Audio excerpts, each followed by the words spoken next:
तरीके से हो रहे डीप बोरिंग के खिलाफ निगम ने चलाया अभियान की कार्रवाई। आपको बता दें कि शहर में अनाधिकृत तरीके से हो रहे डीप बोरिंग के खिलाफ हीरापुर डीएस कॉलोनी में निगम के अभियान चलाते हुए कार्रवाई की। इस दौरान डीप बोरिंग रुकवाते हुए वाहनों को जब्त करने की कार्रवाई की गई। कार्रवाई होता देख एजेंसी के कर्मी भाग खड़े हुए। एजेंसी ने इसकी सूचना रेलवे के अधिकारियों को दी, जिसके बाद आरपीएफ की टीम वहां पहुंची, लेकिन निगम के अधिकारी सख्त दिखे और रेलवे की एक न सुनी तथा कार्यों को रुकवाते हुए वाहन जब्त करने की कार्रवाई तेज कर दी।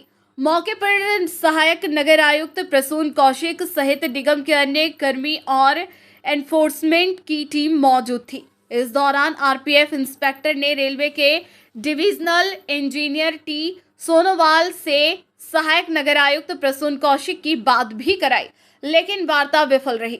सहायक नगर आयुक्त ने उन्हें नियमों का हवाला देते हुए उसे पालन करने की अपील की।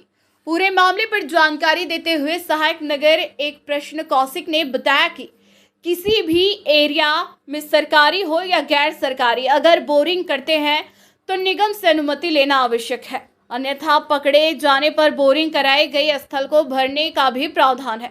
रेलवे ने बिना अनुमति की बोरिंग कराई थी। सूचना मिलने पर कार्रवाई की गई है।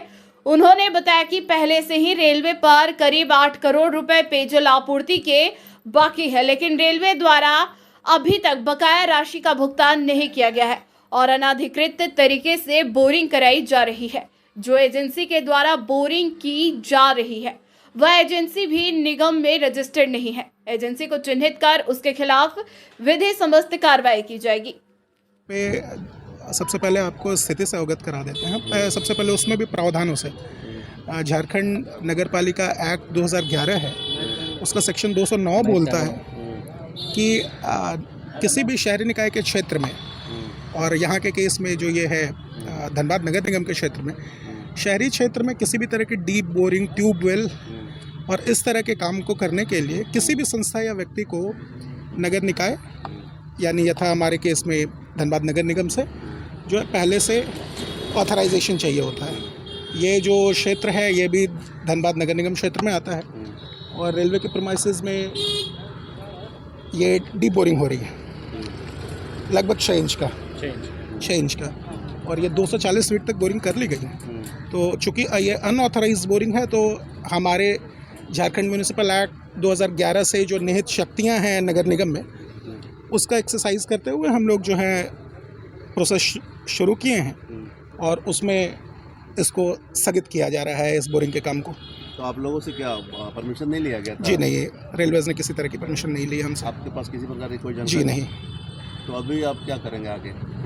उसके बाद जो हमारे एक्ट, जो हमें जो शक्तियाँ एक्ट के थ्रू हैं हमारे पास, और वो वह शक्तियाँ हैं जो कि पूरा एक्सप्लेनेशन तो नहीं हो सकता, मगर इसी के लिए आपको 209 कोट भी किया मैंने कि सेक्शन 209 के अंतर्गत है।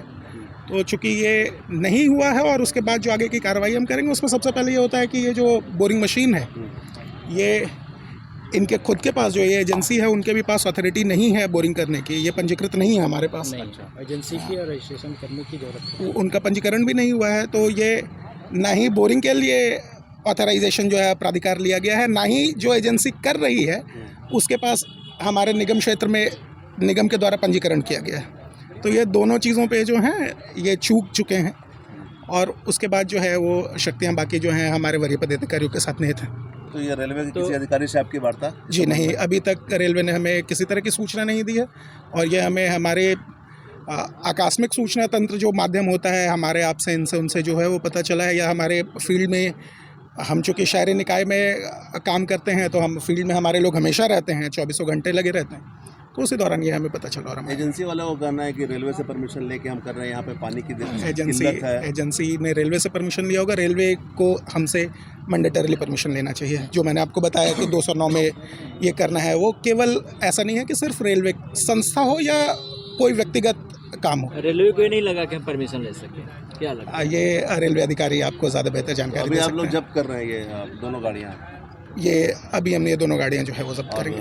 एजेंसी के खिलाफ प्राथमिकी दर्ज होगी और इससे संबंधित जो भी जितनी प्रक्रियाएं जो हैं वो हमारे एक्ट से और हम कानूनबद्ध हैं, तो कानून की बाध्यता हम पे है और जो सारे प्रोसेस होंगे वो हम करेंगे। रेलवे के अधिकारियों को भी कुछ नोटिस जाएगा क्या निगम? बिल्कुल जाएगा, क्योंकि ये उनके द्वारा हो रहा है, तो हम रेलवे के अधिकारी को नहीं है, रेलवे को किसी व्यक्तिगत तो ये कोई बात है नहीं, तो हम वो संस्था को, जो संस्था है इसमें, उसको हम ज़रूर नोटिफाई करेंगे। अभी ये एक कुछ पैसे भी बाकी है क्या आप लोगों के रेलवे में? लगभग 7,97,00,000 का जो है जल भुगतान का विपत्र हमने रेलवे को के पास अभी तक बकाया है। हमने रेलवे को लगभग 10 करोड़ का बकाया दिया के लिए विपत्र दिया था और 10 करोड़ के आसपास हमारा बिल था, और उसमें रेलवेज़ ने हार्डली 15% जो है वो हमें भुगतान किया है। कितने दिनों से बकाया है ये काफ़ी लंबा समय हो चुका है। क्या रेलवे क्या बोल रही है भुगतान देने की? रेलवेज़ ने हमें तो,